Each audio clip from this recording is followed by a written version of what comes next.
আসসালামু আলাইকুম দর্শক। বইয়ের পাতা যতটা না কঠিন, জীবনের পাতা তার চেয়ে বেশি কঠিন। তার বাস্তব প্রমাণ আমরা দেখতে পাচ্ছি এই যে মাহমুদ নামের এই ছেলেটির। তার বইয়ের জন্য সর্বোচ্চ আহ, সবকিছু দিয়ে সে সুখী করার জন্য তাকে বিদেশে পাঠিয়েছে। বিনিময়ে তার আজকে এই হুইল চেয়ারে বসতে হচ্ছে। আজকে তার মুখ থেকেই শুনবো যে তার বউ, যার নাম খাদিজা, কত কষ্ট করে সে তাকে বিদেশে পাঠিয়েছে এবং তার বিনিময়ে সে কি পেল। ধীরে ধীরে অসুস্থ হলো। সে যখন বিদেশ থেকে দীর্ঘ 6 বছর পরে বাংলাদেশে আসলো, সর্বপ্রথম সেই প্রতারক খাদিজার কাজ ছিল এই মাহমুদকে ডিভোর্স দেয়া।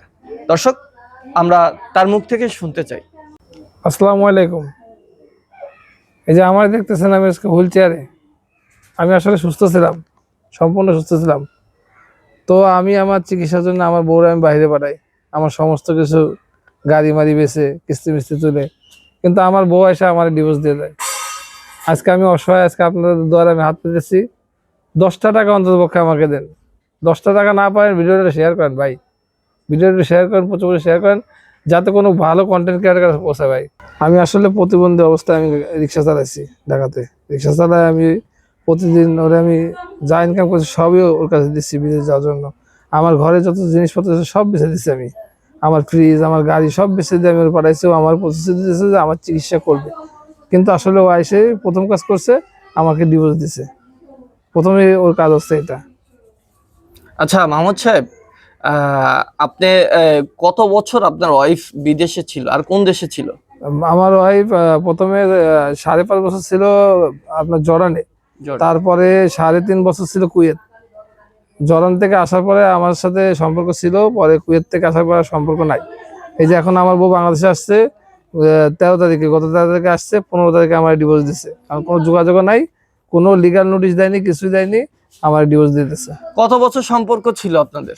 আমাদের 15 বছর, 14 বছরের মেয়ে আছে আমার। 15 বছরের মেয়ে কার কাছে থাকে? মেয়ে ওর কাছে আছে।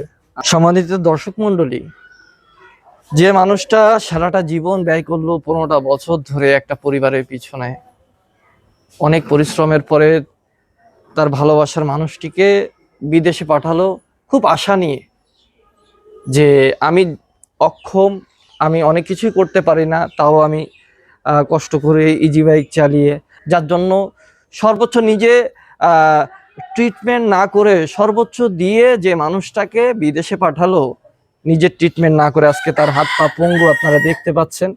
এই মানুষটার পাশে দাঁড়ান।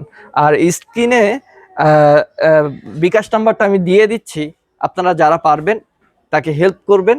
মানবিক কাজে লিপ্ত আছেন, সবাইকে অনুরোধ করব যে এই অসহায় এই মাহমুদের পাশে দাঁড়ান প্লিজ।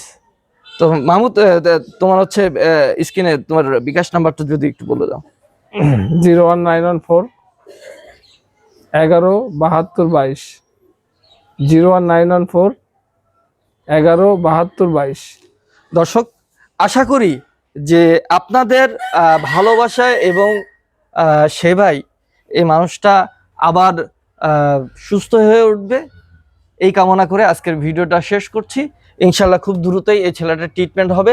আমি আশা করি যারা বিত্তশালী আছে, যারা মানবিক কাজ করছে, সবাই মাহমুদের পাশে দাঁড়াবেন। সকলকে ধন্যবাদ। আসসালামু আলাইকুম।